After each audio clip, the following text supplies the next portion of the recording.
focused on the judiciary as observers and interested parties would be waiting for the outcome of the presidential election petition tribunal. The People's Democratic Party and Labour Party have been in court contesting the electoral process that brought President Bola Tinubu of the All Progressives Congress to power. The Labour Party and its presidential candidate, Peter Obi, have once again reiterated their call to the Presidential Election Petition Court to nullify the victory of President Bola Tinubu. Well, joining us to discuss public expectations and confidence in the judiciary is Chris Wakobia, convener, Country First Movement. Welcome to the morning show. It's my pleasure to be on with you. All right, then, so let's get straight into it. Now, we know everything that has been happening with the Presidential Election Tribunal, and we're seeing a court at the center of media speculations. We reports first of Mr. Bolu Koromo-Ugo's resignation from the 5-member core panel just less than 24 hours after the Supreme Court denied a similar issue concerning the Chief Justice of Nigeria, Olukayode Ariwola, over a purported phone call with the president regarding the latter's case before the election court.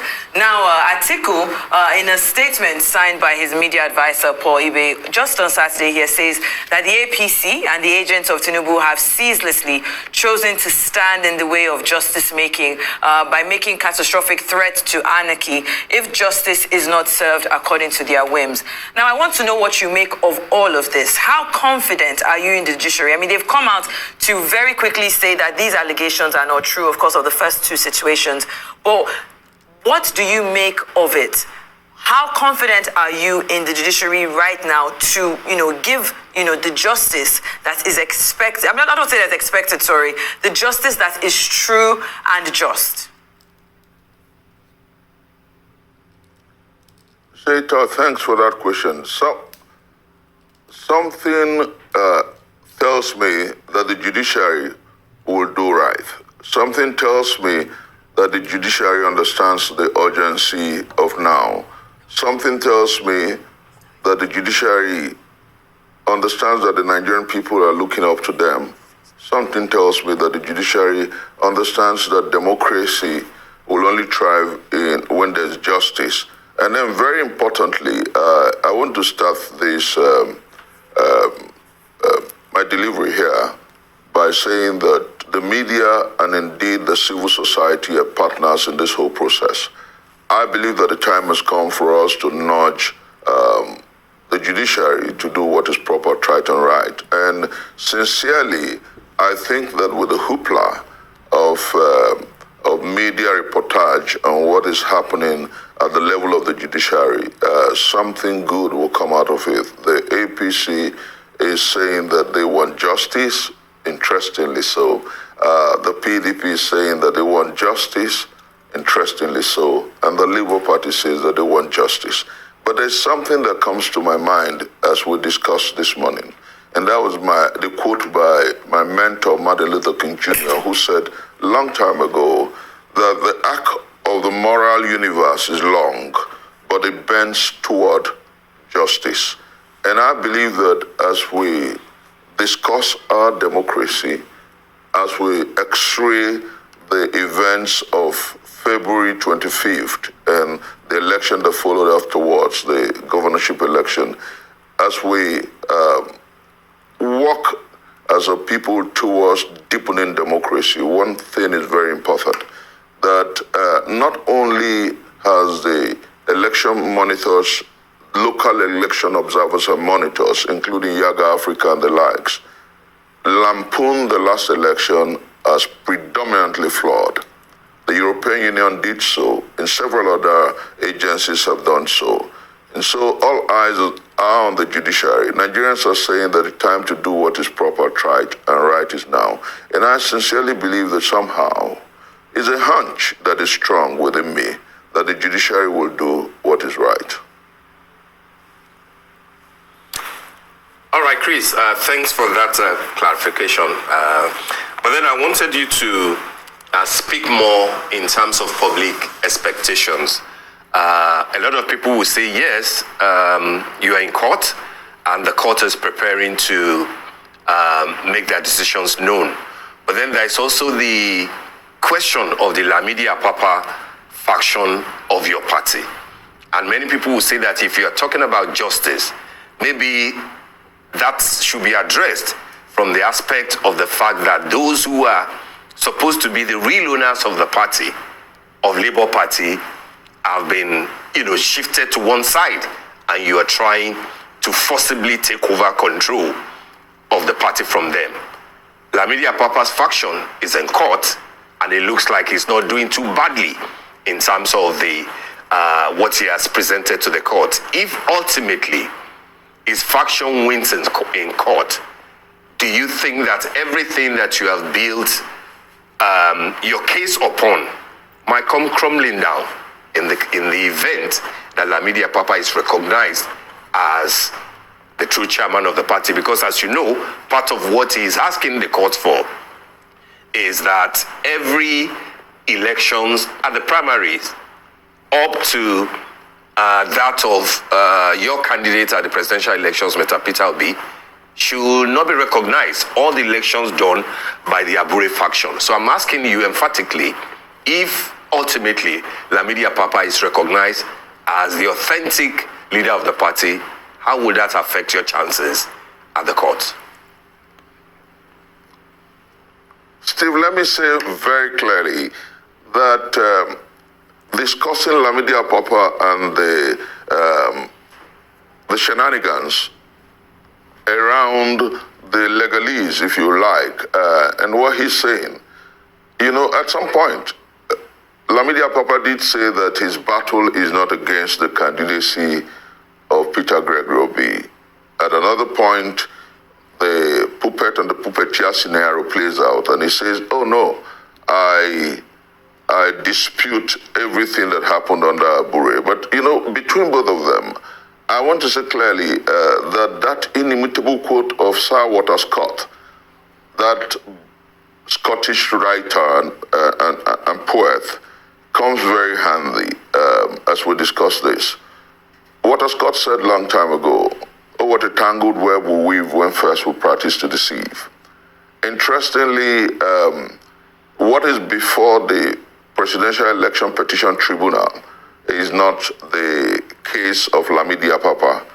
It's not about whether he is the authentic chairman or not. INEC did recognize Peter Gregory Obi as the authentic candidate of the Labour Party. But let me say very importantly that as we discuss the happenings and as we discuss the expectations, like you noted, of the Nigerian people, Nigerians are desirous of justice, nothing but justice.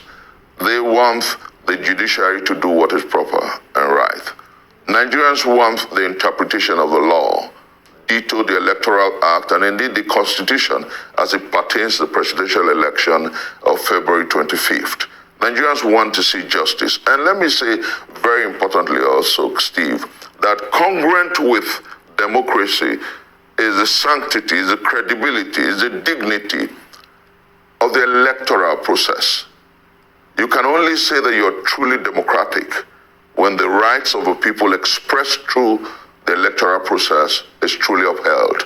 And so, as we discuss, what is important to the Nigerian people is that they see a judiciary that sits uprightly to decide who indeed won that election. And I believe, like I said in my opening remark, that the judiciary would do what is proper, right and right. And I'll give you two reasons why I do believe so. The first is the red flag that was thrown by Mr. President and his team. They did say in no uncertain terms that a certain demand by the Constitution for a president to win 25% of Abuja must be upheld, and that if the judiciary decides to rule on that position, that there is likelihood of anarchy, and that's trying to overawe or threaten the judiciary because they know the truth, and the APC, the PDP, and indeed the Labour Party has said that clearly the president did not win 25% of the votes cast in the Federal Capital Territory. That's on the one hand. Then on the second hand, what is important for us, and indeed the judiciary, is to determine whether indeed the vice presidential candidate and who has become the vice president of the APC, who has become the vice president of the Federal Republic of Nigeria, did meet with the constitutional provision, because indeed at some point he had two tickets, one for the Senate and one for the office of vice president. So these are fundamental issues and they're constitutional issues. I think that what is important for us and indeed our country is for the judiciary to do right. And interestingly, Steve, you also remember, and I know you know that quote by James Russell Lowell. He was born in the year of our Lord 1819. Lowell said something that is very remarkable and important at this point in our historicity. When he wrote the poem, The Present Crisis, Lowell said, "Truth forever on the throne, truth forever on the scaffold, falsehood forever on the throne. Yet that scaffold sways the future. And behind the darkness, the dim unknown, standeth God in the shadow, keeping watch above his own." The Nigerian people are those who are indeed interested in how we deepen our democracy, and they want to sustain our democracy beyond the shenanigans and the politics of political office holders and political operators. And I belong to that constituency that says that the time has come for us to work and do things correctly and rightly. We want a nation that adheres to the rule of law. And I believe and I implore the judiciary to interpret the law effectively, not to pander to technicalities, but ensure that they support the civil society and indeed the Nigerian people in ensuring that justice is done. You know, so regarding Lamidia Papa and what they're doing, you know, like I said, it's a puppet and the puppeteer. All right. The witch cried last night, the child dies this morning, and you know, you make your conjecture, Steve. All right, Mr. Chris, I wanted to just narrow in again on the confidence of the judiciary. I mean, the public confidence. You have said that the judiciary understands that Nigerians are looking up to them. But do you think Nigerians have lost confidence? I mean, owing to that report that Shaitan mentioned earlier, alleging that Tinubu and the CJN, Ariwola, had a phone conversation on how to pressurize the presidential election petition court to rule in favor of Tinubu. You know, Nigerians understand that the CJN wields enormous influence in the presidential election cases, which, you know, most times end up at the Supreme Court. So I can understand also why the courts had to debunk that claim. But what does it say about the public confidence in the judiciary? This is my question to you, because, you know, be it as it may, they might come up with their ruling. Do you think Nigerians will trust that ruling? And I would like for you to actually address Atiku Abubakar's statement on Saturday, where he accused the APC of trying to compromise the judiciary by threatening them with anarchy and all of that. I'd like for you to address both, please. Let me say clearly that there is something in the political amphitheater, there's something in the socio-political horizon that suggests that the people have some level of confidence in the judiciary. And I say this, if we didn't, we'll be on the streets. If we didn't, there will be anarchy by now. If we didn't, we won't be saying that we're looking up to the judiciary. If we didn't, you won't have the hashtag all eyes on the judiciary. We believe somehow that the judiciary will do what is proper, right and right. Let me also say that the statement by His Excellency the former Vice President of the Federal Republic of Nigeria, ditto that Bola Ahmed Tinubu, President Bola Ahmed Tinubu and his team trying to threaten and overhaul the judiciary is by surreptition trying to compromise the judiciary.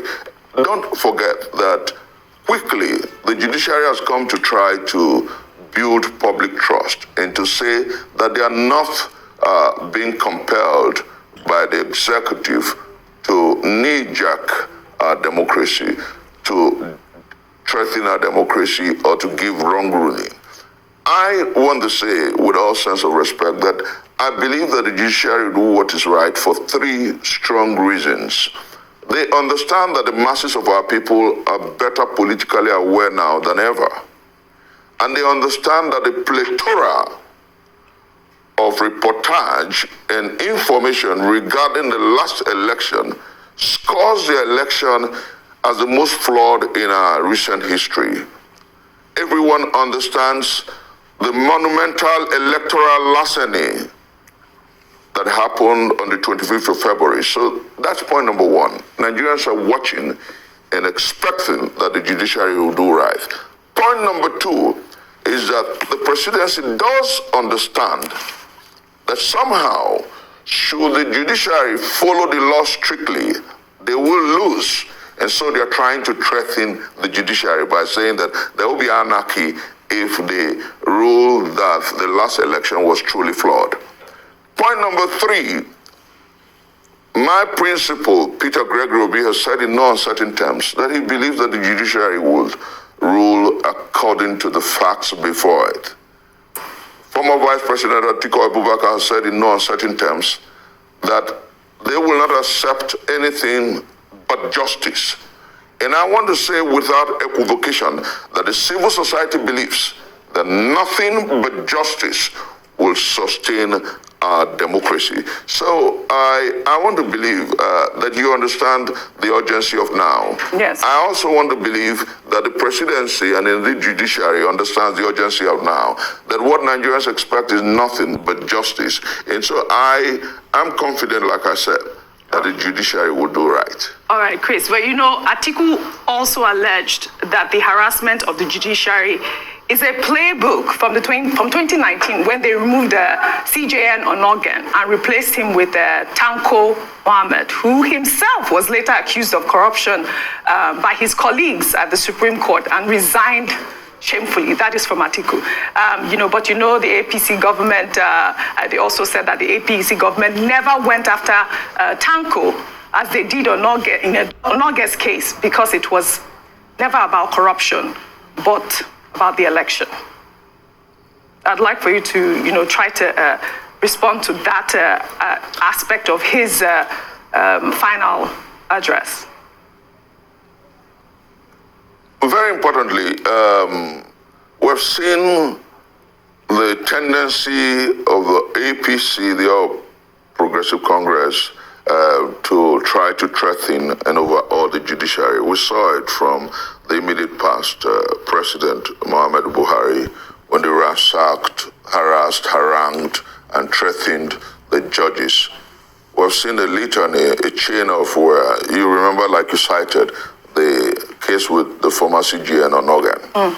But I live in a day where the masses of our people are better aware and awoken than they ever were. I live in an age where we have a movement in this country called the Obedient movement, fierce, passionate, and determined. I live in a country, and I'm one of their leaders, I live in a country where people are saying that what is proper, right, and right must be done. I live in a country and in an age. That's why I will quote the little saint called the Mahatma from India, Mahatma Gandhi. He said something that is very instructive, that there comes to a time in the life of a people and a nation where even the devil understands the urgency of that moment, and the devil has a predilection to doing right. That's strong. And that's where we are in our historicity. The people in the villa understands the urgency of now. The people in my hometown of Ibuzo understands the reality of this moment. The people in Lagos, in Abuja, across our geopolitical zones understands that our democracy is more than ever before threatened by injustice, and that what must be done to sustain our democracy is justice.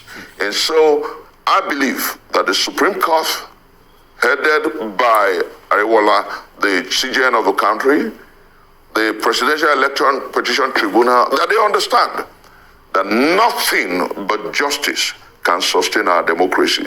So I believe and I expect them to walk strictly within the confines of the law and refuse to be knee-jerked, refuse to be threatened, refuse to be overawed by the executive into passing a judgment that will be against the facts before the Nigerian people and the facts before the courts of law. I believe that our democracy will fare better if they rise up to the challenge and the urgency of now. And I so believe that they understand that reality and that they will do right.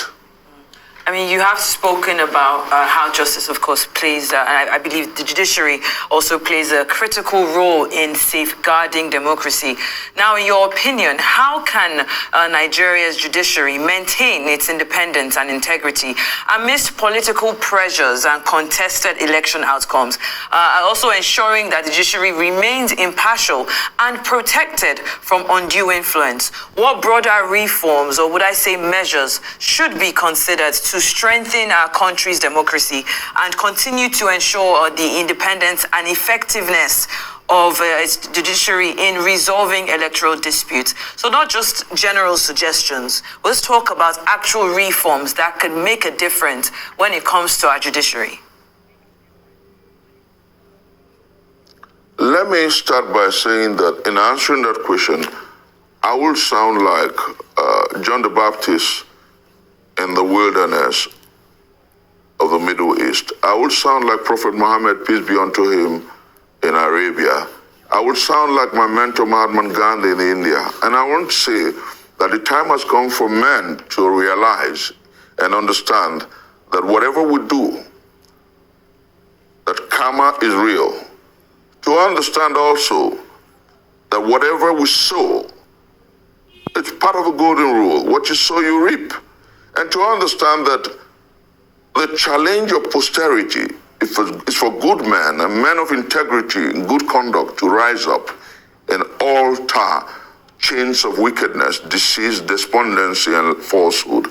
I believe that the judiciary must stand up and uphold the oath that is swore to, which is to dispense justice without fear of favor, without let or hindrance. And I say that that image of mother justice, the blinded female, should resonate in their subconscious and make them see nothing but that which is right.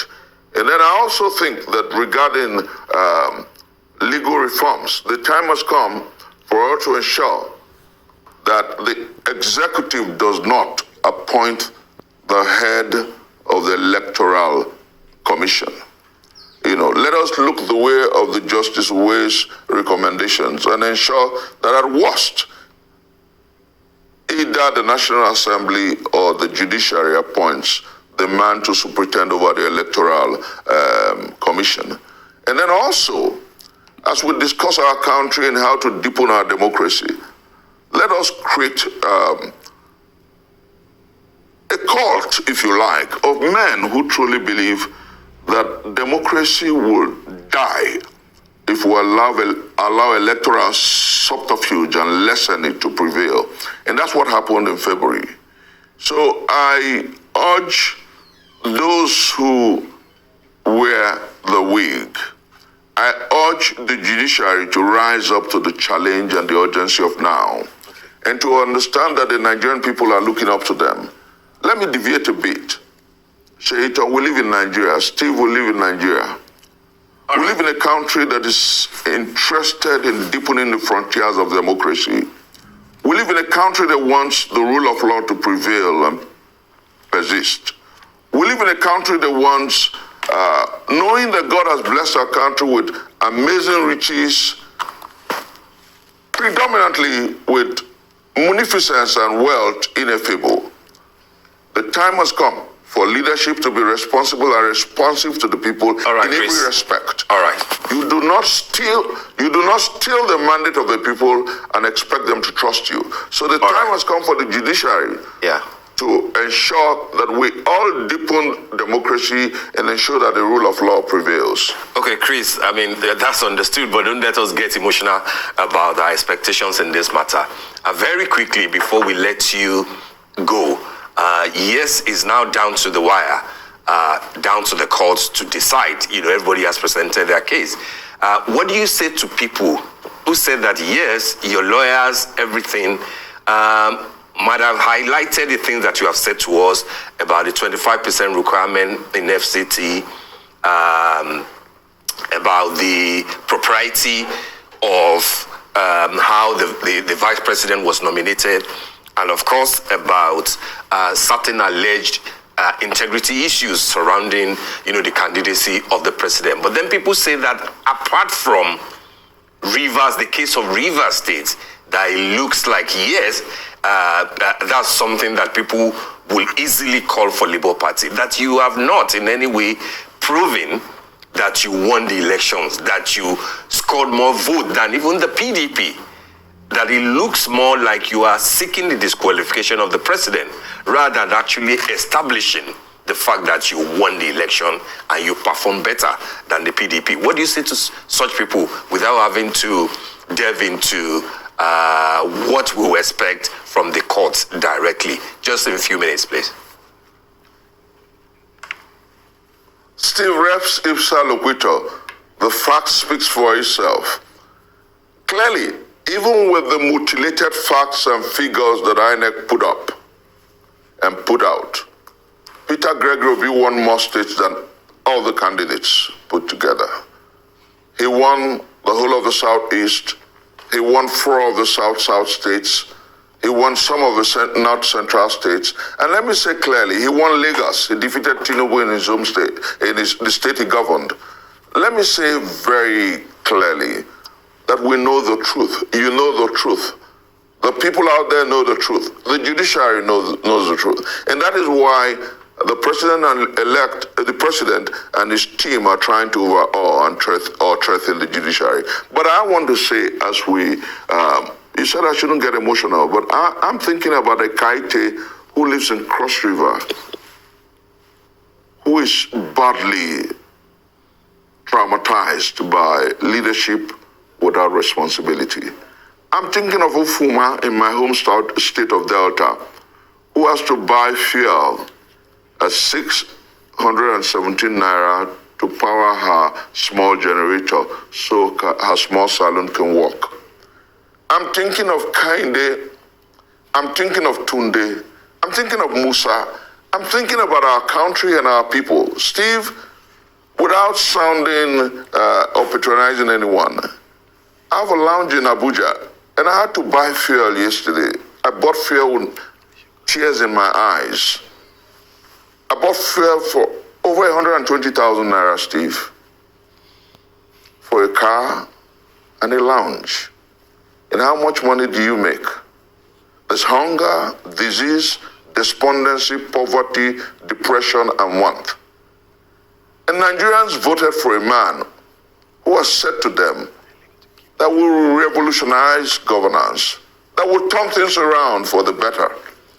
What we have, as you and I talked today, the dollar against the naira is over 860.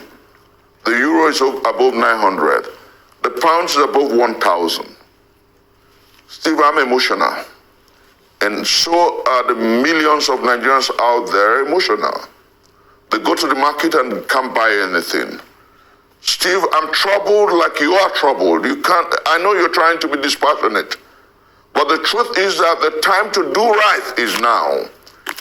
And the onus is on the judiciary to do right. All eyes are on the judges of the Presidential Electoral and Petition Tribunal, and indeed the Supreme Court and the CJN.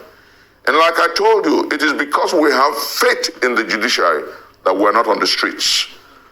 The APC cannot levy anarchy. It is those who have the right. All right, Chris. Who understand that they won the election. All right, Chris. That can take particular steps. Okay, thank you. We are waiting for the judiciary to do what is proper. Absolutely. We really need to go, Chris. And I just want to say that keep your lounge going and keep your hopes renewed.